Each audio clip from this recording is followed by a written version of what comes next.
அனைவருக்கும் வணக்கம். மேசராசிக்காரர்களுக்கு எதிர்கால வாழ்க்கையை தீர்மானிக்கும் அடுத்த 30 நாட்கள் என்று சொல்லக்கூடிய வகையில் ஏப்ரல் 1ஆம் தேதியிலிருந்து ஏப்ரல் 30ஆம் தேதி வரை எப்படி அமைய போகிறது, பக்காவா பிளான் போட்டு தட்டி தூக்கும் நேரம் என்று சொல்லக்கூடிய வகையில் மேசராசிக்காரர்களுக்கு எந்தெந்த நிகழ்வுகள் நடைபெற போகின்றன, அதிலும் குறிப்பாக இந்த ஏப்ரல் மாதத்தில் ராகு கேது பெயர்ச்சி, சூரியனின் உச்சம், சுக்கிரனின் உச்சம் என பல அதிரடியான மாற்றங்கள் நடைபெறக்கூடிய இந்த வேளையில் பல்வேறு வகையான அற்புதமான மாறுதல்களை நிறைவாக ஏற்படுத்தி கொடுக்கின்றன. எனவே இந்த தருணத்தை சரியாக பயன்படுத்தி கொள்ளுங்கள். ஏனென்றால் ஏப்ரல் மாதத்தில் கிரகநிலைகளின் அமைப்பை ஆராய்ந்து பார்க்கும் போது மிக வலுவாக முழு சுபகிரகம் என்று அழைக்கக்கூடிய குரு பகவான் அதீத பலத்துடன் இந்த மாதம் முழுவதும் தனஸ்தானம் என்று சொல்லக்கூடிய 2ஆம் இடத்தில் வலம் வருகிறாருங்க.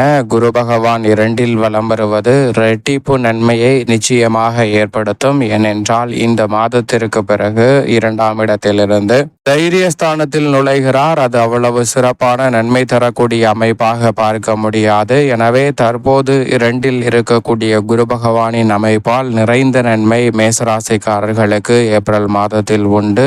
சனி பகவான் மிக வலுவாக விரயத்தில் அமர்ந்திருந்தாலும், திருக்கணிதத்தின்படி விரயத்தில் அமர்ந்திருந்தாலும் 7.5 சனியின் பாதிப்புகளை பெரிய அளவில் இந்த தருணத்தில் ஏற்படுத்த மாட்டார். ஏனென்றால் முழுமையாக அவர் வரவில்லை. எனவே வாக்கிய பஞ்சாகமத்தின்படி லாபஸ்தானத்தில் நிலை கொண்டிருக்கக்கூடிய இந்த வேளையில் சனியின் அமைப்பால் நல்ல மாறுதல் உண்டு. நிழல் கிரகமான ராகு இந்த மாதத்தின் இறுதியில் ஜென்மராசிக்குள் பல கிரகநிலைகள் வந்து செல்லக்கூடிய இந்த தருணத்துல நீங்கள் எதிர்பார்ப்பதை காட்டிலும் அதிரடியான மாற்றத்தை ராகு விரயத்திலிருந்து லாபஸ்தானத்தில் நுழைகிறாருங்க. மோட்சக்காரகரான கேது பூர்வ புண்ணிய ஸ்தானத்திற்குள் நுழைகிறார். யோகஸ்தானத்தில் இருந்து நிழல் கிரகமான ராகு கேதுவின் பயிற்சி முக்கியமான மாற்றத்தை இந்த தருணத்தில் உறுதியாகவே ஏற்படுத்தி கொடுக்கிறது.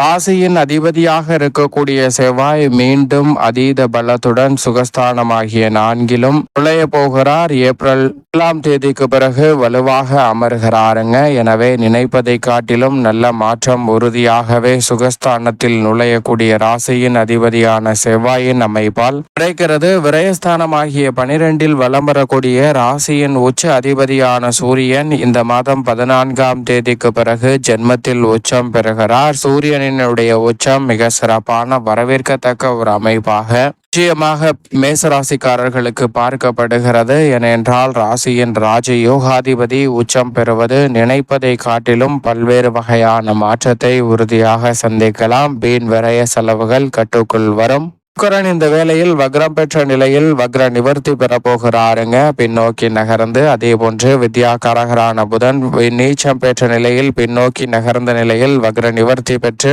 மீண்டும் வலுவாக ஸ்தானத்தில் இந்த மாதத்தின் முற்பகுதியில் வருகிறாருங்க.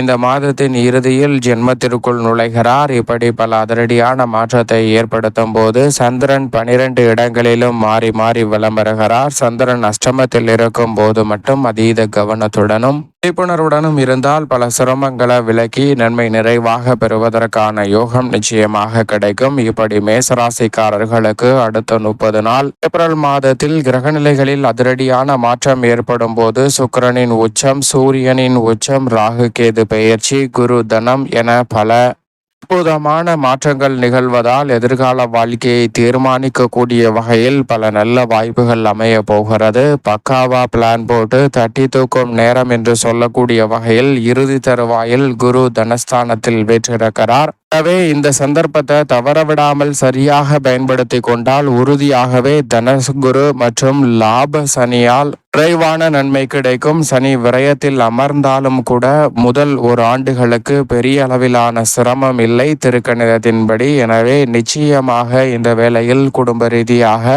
சனி மற்றும் குருவின் அமைப்பால் நீங்கள் நினைப்பதை காட்டிலும் பல்வேறு வகையான நன்மை நிறைந்த வாய்ப்புகள் இந்த தருணத்தில் உங்களை தேடி வருகிறது. வீண் விரய செலவுகள் நிச்சயமாக கட்டுக்குள் வரும். பணவரவு அதிகரிப்பதோடு குடும்பத்தில் பல்வேறு வகையான சுப காரியங்கள் இந்த தருணத்தில் எவ்வித காரிய தடையுமின்றி சிறப்பாக கைகூடுவதற்கான யோகம் உண்டு. பல்வேறு வகையான தோஷங்களை குரு பகவானின் சுப பார்வை நிவர்த்தி செய்கிறதுங்க. 6, 8, 10 ஆகிய இடங்களை பார்க்கக்கூடிய குருவின் அமைப்பால் பல்வேறு வகையான புதிய வாய்ப்புகளும் கிடைக்க போகிறது. திருமண முயற்சிகள் வெற்றி அடையும். இந்த தருணத்தில் பயணங்களை மேற்கொண்டாலும் எதிர்பார்க்கக்கூடிய நல்ல பல முன்னேற்ற வாய்ப்புகளை உறுதியாக மேசராசிக்காரர்கள் சந்திப்பதற்கான யோகம் உண்டு. அது மட்டுமல்லாது புனித யாத்திரை மேற்கொள்ளக்கூடிய வகையில் கேதுவினுடைய பூர்வ புண்ணிய ஸ்தான சஞ்சார அமைப்பு பல வழிகளை உறுதியாக ஏற்படுத்தி கொடுக்க போகிறது.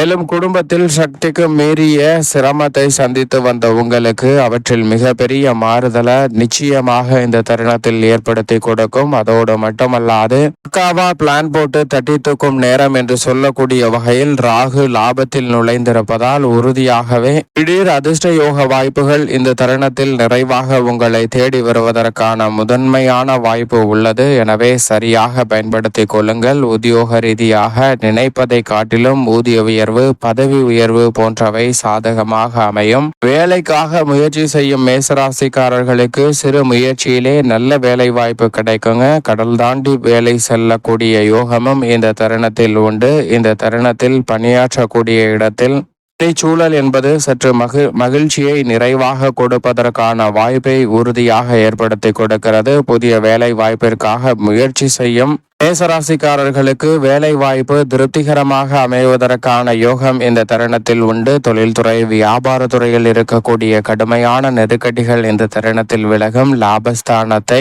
கிரகநிலைகள் வலுப்படுத்தும் போது சனி பகவான் வாக்கிய பஞ்சாகமத்தின்படி லாபஸ்தானத்தை வலுப்படுத்துகிறார். எனவே நீங்கள் நினைப்பதை காட்டிலும் உறுதியாகவே தொழில்துறை, வியாபாரத்துறையில் புதிய வாய்ப்புகளும் ஒப்பந்தங்களும் எளிதில் உங்களை தேடி வருங்க. இந்த தருணத்தில் தசாபுத்திகள் அதிகமாக வலுவாக இருப்பேன். நீங்கள் நினைப்பதை காட்டிலும் பல்வேறு வகையான வளர்ச்சிக்கான நல்ல வாய்ப்புகளையும் சந்தர்ப்பங்களையும் உறுதியாக சந்திப்பதற்கான யோகம் மேசராசிக்காரர்களுக்கு உண்டு. எதிர்கால நலனை தீர்மானிக்கக்கூடிய வகையில் மிக முக்கிய முடிவுகளை எடுப்பதற்கான வாய்ப்பு இந்த தருணத்தில் நிறைவாக கிடைக்க போகிறது. அதோடு மட்டுமல்லாது புதிதாக ஒப்பந்தம் பல்வேறு வகையான வாய்ப்புகள் இந்த தருணத்தில் தடையின்றி உங்களை தேடி வரும். கலைத்துறையின் நாயகர்கள் என்று சொல்லக்கூடிய கிரகநிலைகள் சாதகமாக வலம் வருவதால் நினைப்பதை காட்டிலும் கலைத்துறையில் பல்வேறு வகையான புதிய வாய்ப்புகள் திருப்திகரமாக அமைவதற்கான யோகம் மேசராசிக்காரர்களுக்கு உண்டு. அரசியல் சார்ந்த பணிகளில் இருக்கக்கூடிய நெருக்கடிகளை சாதுரியமாக கையாண்டு செல்வாக்கு குறையாத வகையிலும்